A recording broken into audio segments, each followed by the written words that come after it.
অর্ধেক রাত হলে আকাশের দরজা কি হয়? খুলে দেওয়া হয়। যে যা চাই তাকে আল্লাহ তা দিয়ে দেন। যে যে বিষয়ে প্রার্থনা করে সেটা আল্লাহ কবুল করেন। যে যে কোনো বিপদে পড়েছে আল্লাহ তাকে উদ্ধার করেন। তবে যার জেনার সম্পর্ক আছে তার কথা আল্লাহ কবুল করেন না। আমি কি দিয়ে বুঝাই জেনা কত বড় বিপদ? আমি কি দিয়ে বোঝাই আপনাকে জেনা কত বড় বিপদ? যেটা ঘরে ঘরে হচ্ছে, যেখানে সেখানে হচ্ছে, যেটা মানুষের কাছে আজকে পাপের কাজ নয়। শোনো, মুনাফিকি করো না বক্তব্যের সাথে। এই ছেলে, তোমাকে আমি কঠিন ভাবে বলে যাচ্ছি, তুমি বক্তব্যের সাথে মুনাফিকি করো না। এখান থেকে উঠার আগে মোবাইলে যত মেয়ের নাম্বার আছে তুমি কেটে দিয়ে উঠবা।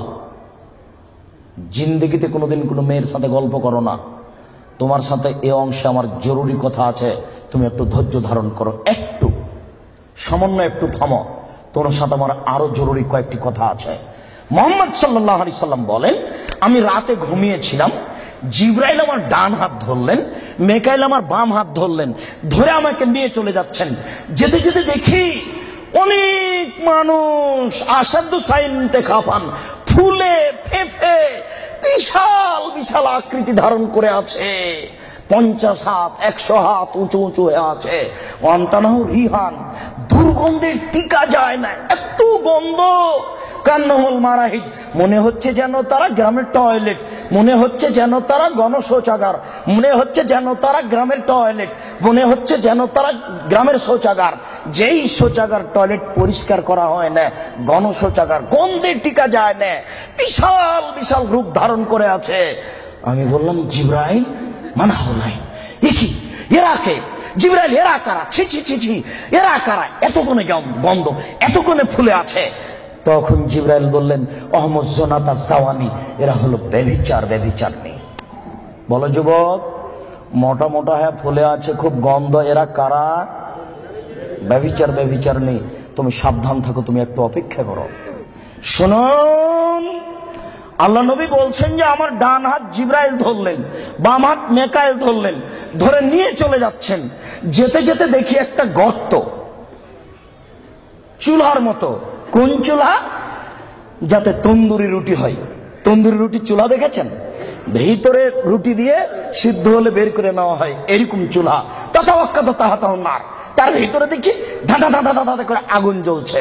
হয় যে ইরতাফাও ইরতাফাও, আগুন যখন জোরে জ্বলে উঠছে তখন ওর ভিতরে যা কিছু আছে সব উপরে চলে যাচ্ছে। হয় যে খামেরাত রাজাউ ফিহা, আর যখন আগুনটা কমে আসছে তখন সব নিচের দিকে চলে যাচ্ছে। ফিহারে জালুন অনিসাউন ওরাতন, তাতে দেখি পুরুষ এবং নারী জমা ধরে আছে উলঙ্গ অবস্থায়, পরনে কাপড় নেই কারো, এভাবে জমা ধরে আছে উলঙ্গ অবস্থায়। আগুন যখন জোরে জ্বলে উঠছে দাদা দাদা দাদা করে উপরে চলে যাচ্ছে, আবার যখন আগুন কমে যাচ্ছে তখন নিচের দিকে চলে যাচ্ছে। আর উপরে উঠলে মনে হচ্ছে যেন বের হয়ে পড়ে যাবে। দেখে সেখানে পুরুষ এবং নারী উলঙ্গ অবস্থায় জ্বলছে। আমি বললাম, জিবরাইল মানাউলা, এরা কারা? তখন জিবরাইল বললেন, অহমদ জনাত, তারা হলো ব্যভিচার, ব্যভিচারনি। আল্লাহ নবী বলেছেন, যেসব মহিলারা জেনায় লিপ্ত হবে ওদের লজ্জা স্থানের গন্ধে জাহান্নামীরা জাহান্নামে টিকতে পারবে না। যেসব মহিলারা জেনায় লিপ্ত হবে ওদের লজ্জা স্থানের গন্ধে জাহান্নামীরা জাহান্নামে টিকতে পারবে না। যেসব মহিলারা জেনায় লিপ্ত হবে ওদের লজ্জা স্থানের গন্ধে জাহান্নামীরা জাহান্নামে টিকতে পারবে না। মুহাম্মদ সাল্লাল্লাহু আলাইহি সাল্লাম বলেছেন। শুনুন সম্মানিত দিনী ভাই, আবু হুরায়রা রাদিয়াল্লাহু তাআলা আনহু বলেন, রাসূল সাল্লাল্লাহু আলাইহি সাল্লাম বলেছেন, আল বিকরু বিল বিকরি জিলদুমি ওয়া তাগরিবু সানা। অবিবাহিত ছেলে মেয়ে যদি জিনায় লিপ্ত হয় তাহলে তাকে 100 লাঠি পিটিয়ে এলাকা থেকে 1 বছরের জন্য তাড়িয়ে দিতে হবে। তিনি বলেন, আস-সাইবু বিস-সাইবি রাজম, বিবাহিত পুরুষ নারী যদি জিনায় লিপ্ত হয় তাহলে তাকে ইট ঢেল পাথর দিয়ে মেরে মেরে মেরে ফেলতে হবে। এদেশের লাখো ভাবিকে ইট ঢেল পাথর দিয়ে মেরে ফেলতে হবে যারা দেবরের সাথে জিনায় লিপ্ত হয়েছে। এদেশের লাখো দুলাভাইকে ইট ঢেল পাথর দিয়ে মেরে ফেলতে হবে যারা সেলিকার সাথে জিনায় লিপ্ত হয়েছে। এদেশের লাখো পুরুষকে ইট ঢেল পাথর দিয়ে মেরে ফেলতে হবে যাদের স্ত্রী থাকার পরেও অন্য নারীর সাথে জিনায় লিপ্ত হয়েছে। এদেশের লাখো নারী বেহায়া বেশরমা লজ্জাহীনা নারী যারা স্বামী বাড়িতে থাকার পরেও অন্য পুরুষের সামনে নিজের পরনের কাপড় খুলে উলঙ্গ অবস্থায় জেনায় লিপ্ত হয়। শুনুন, এদের ইট ঢেল পাথর দিয়ে মেরে মেরে মেরে ফেলতে হবে, এদের বাঁচার কোনো পথ নেই। রাসূল সাল্লাল্লাহু আলাইহি সাল্লাম বলেন, 3 শ্রেণীর মানুষকে হত্যা করতে হয়, তবে 2 শ্রেণীর মানুষের বাঁচার পথ আছে।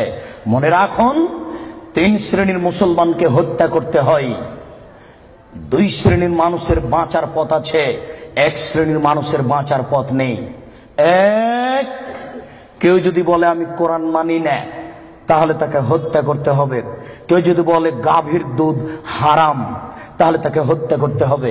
কেউ যদি বলে মদ হালাল, তাহলে তাকে হত্যা করতে হবে। সরকারের পক্ষ থেকে গলায় ফাঁস দেওয়া হয়েছে, ফাঁস টান টান, তখন বলছে ভুলেছে ভুলেছে আমার ভুল হয়েছে, আমি কথা ফিরিয়ে নিলাম, তাহলে তাকে আর ফাঁসি দিতে হবে না, নামিয়ে নিতে হবে, বেঁচে গেল। পাপ করেছিল হত্যার যোগ্য। আমি বুঝাতে পারলাম না মনে হয়। 2, কেউ যদি কাউকে হত্যা করে তাহলে তাকে হত্যা করতে হবে, এর নাম কিসাস। এই ছেলে, তোমার দাদার বয়স 90 বছর, তাহাজ্জুদ পড়ে ফজরের টাইমে বের হচ্ছিল, মসজিদে নামাজ পড়তে যাবে। কালকে তোমার দাদাকে একটা ছেলে গালি দিয়েছে, তাহাজ্জুদ পড়তে বের হওয়ার সময় দেখো ওই ছেলেটা, তোমার দাদা এক থাপ্পড় দিতে ছেলেটা মারা গেছে। এখন তোমার দাদাকে কেসাস স্বরূপ ফাঁসি দিতে হবে সরকারের পক্ষ থেকে, তবে তোমার দাদার বাঁচার পথ আছে। ওই ছেলেটার বাপ মা যদি বলে আচ্ছা যাক যাক, আমাদের ছেলেকে মেরেছে আমরা মারবো না, তাহলে তোমার দাদা বেঁচে গেলেন। কথা কি বুঝাতে পেরেছি? 3, রাজুলুন জানা বাদা হেসানিন, কে যদি বিবাহ করার পরে জেনায় লিপ্ত হয় তাহলে তাকে হত্যা করতে হবে, তার বাঁচার কোনো পথ নেই। কেউ যদি বিবাহ করার পরে জেনায় লিপ্ত হয় তাহলে তাকে হত্যা করতে হবে, তার বাঁচার পথ নেই। একটু জাতের গ্রামে দিয়ে গ্রামের সম্প্রদায়ের একজন মহিলা আসলো, আল্লাহ রাসূলের দরবারে এসে বলছে, তাহির নিয়া রাসূলুল্লাহ, হে আল্লাহ রাসূল, আপনি আমাকে পবিত্র করুন। তখন আল্লাহ রাসূল বললেন, ইরজি, বাড়ি তুমি ফিরে যাও, আস্তাগফিরুল্লাহ, আল্লাহর নিকটে ক্ষমা চাও, ও তুবি ইলাইহি, তুমি তওবা করো, তোমার পাপ ক্ষমা হয়ে যাবে।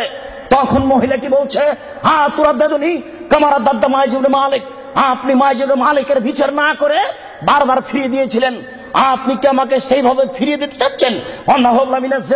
আমার পেট উঁচু হয়েছে, অবৈধ সন্তানে আমার পেটে অবৈধ সন্তান রয়েছে, দয়া করে আপনি আমাকে ফিরিয়ে দিন না, আমার বিচার করে দেন। তখন আল্লাহ রাসূল বললেন, আচ্ছা ঠিক আছে, ইরজিই হাত্তা তালিদি, তুমি বাড়ি চলে যাও, যেদিন তোমার বাচ্চা হবে সেদিন আসিও, বিচার করে দেব।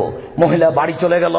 বাচ্চা সবে মাত্র প্রসব হয়েছে, মুসলিম গ্রন্থে এসেছে ওই বাচ্চাটাকে ন্যাকড়ার মধ্যে জড়িয়েছে, প্রসব হওয়া মাত্র জড়িয়ে নিয়েছে, আল্লাহ রাসূলের দরবারে এসে বলছে আল্লাহ রাসূল, এই দেখেন বাচ্চা প্রসব হয়েছে, বিচার করে দেন। আল্লাহ রাসূল মাথাটা নিচু করে বলছেন, ইরজি, বাড়ি চলে যাও, ফারজি হে, বাচ্চাকে দুধ খাওয়াও, হাত্তা তাপ্তানি হে, যেদিন বাচ্চা দুধ ছেড়ে দিবে সেদিন আসিও, বিচার করে দেবো। মহিলা চলে গেল, বাচ্চাকে 2 বছর দুধ পান করালো। 2 বছর পরে মহিলা বিচারালয়ে উপস্থিত, অফিয়াদেহি কেসরাত খুবসিন, এমত অবস্থায় বাচ্চার হাতে এক টুকরা রুটি রয়েছে। এই রুটি প্রমাণ করে বাচ্চা খাদ্য খেতে পারে। ফাওয়াসাদাহু বিয়াদি রাজুলিন মিনাল মুসলিমিনা, আল্লাহ রাসূল ওই ছেলেটাকে একজন মুসলমানের হাতে সমর্পণ করলেন, বললেন, যাও তুমি এই ছেলেটাকে লালন পালন করো। তিনি বললেন, স্বামী সাথী, এই যাবো বিহা, তোমরা একে মাঠে নিয়ে যাও, এই মহিলাকে মাঠে নিয়ে যাও, আফরিল্লাহ সাতরেহা, মাঠে নিয়ে গিয়ে গর্ত খুঁড়ে বুক পর্যন্ত পুঁতে দাও, ফারজেমুহা, এরপরে তোমাকে তাকে ইট ঢেল পাথর দিয়ে মেরে মেরে মেরে ফেলো। সাহাবীগণ বলেন, আমরা তাকে মাঠে নিয়ে গেলাম, মাঠে নিয়ে গিয়ে গর্ত খুঁড়ে বুক পর্যন্ত মাটিতে পুঁতে দিলাম, এরপরে চতুর্দিক থেকে ইট ঢেল পাথর মারতে লাগলাম। খালিদ বিন ওয়ালিদ বলেন, একটা পাথর আমি নিয়ে তার মুখের উপরে মারলাম, ফাতানা জাহাদাম আলা ওয়াজহি খালিদ, পাথরটা মুখে লেগে মুখ ফেটে রক্ত ছিটে খালিদের গায়ে লাগলো। ফাসাব্বাহা, খালিদ গালি দিয়ে বলছিলেন, ছি ছি, একজন জেনাকারিনী মহিলার গায়ের রক্ত আমার গায়ে লাগলো, এরকম কিছু হবে? আল্লাহ রাসূল বললেন, মারে রে খালিদ, খালিদ তুমি গালি দিও না, লাগা তাওবা তাওবাতান লাউ তাওবা সায়মাকসিন লা গফিরা লাহু। এই মহিলা আল্লাহর দরবারে এত ক্ষমা ভিক্ষা চেয়েছে, এই মহিলা আল্লাহর দরবারে এত কান্নাকাটি করেছে, পৃথিবীর বড় থেকে বড় পাপী যদি এইভাবে কান্নাকাটি করে তাহলে তার পাপ ক্ষমা হয়ে যাবে। খালিদ তুমি একে গালি দিও না, দুঃখিত, আপনাকে আমি কি দিয়ে বুঝাই, পৃথিবীর সবচেয়ে বড় পাওয়ারফুল মানুষ হচ্ছেন মুহাম্মদ সাল্লাল্লাহু আলাইহি সাল্লাম। পৃথিবীর ইতিহাসে এত বড় পাওয়ারফুল মানুষ কেউ জন্ম নেয়নি, কিয়ামত পর্যন্ত কেউ নিবে না। জান্নাতের গেটে বড় অক্ষরে লেখা আছে, সর্বপ্রথমে যিনি জান্নাতে প্রবেশ করবেন তিনি হলেন মুহাম্মদ সাল্লাল্লাহু আলাইহি সাল্লাম। জান্নাতের ভিতরে একটা ঘর আছে, সেই ঘরের ভিতর দিকে একজন ফেরেশতাকে দাঁড় করে রাখা হয়েছে, এখনো উপস্থিত। তাকে বলা হয়েছে, কেউ যদি বাহির থেকে এসে ঠক ঠক করে শব্দ দেয়, কে যদি বাহির থেকে বলে মুহাম্মদ, তাহলে এই দরজা খুলে দিও। এই ঘর মোহাম্মদ ছাড়া কারোর জন্য খোলা হবে না। আপনার আমি কি দিয়ে বুঝাই মোহাম্মদ সাল্লাল্লাহু আলাইহি সাল্লাম কত বড় পাওয়ারফুল মানুষ। বিচারের মাঠে ইব্রাহিম আলাইহিস সালাম বলবেন, কাদ গাজিবা আলাইয়া রাব্বি, আমার প্রতিপালক আমার উপরে রাগ করেছেন। মা গাজিবা মিন কাবলা বাদ, আমার প্রতিপালক এরকম রাগ পূর্বেও কোনোদিন করেননি, ভবিষ্যতেও কোনোদিন করবেন না। নফসি নফসি, আমার যে কি হয় তা আমি নিজেই বুঝি না। এইভাবে চিল্লাচিল্লি করবেন ইব্রাহিম আলাইহিস সালাম। আপনার হুজুরের কি হবে, পীর সাহেবের, আপনাকে আমি কি দিয়ে বুঝাই?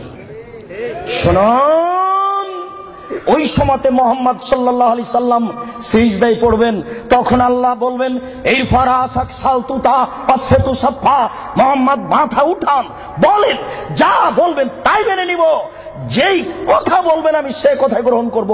আপনি মাথা উঠান না, আপনি বলেন না আমাকে কি বলছেন, আমি আল্লাহ, আপনি যা বলবেন তাই মেনে নিব।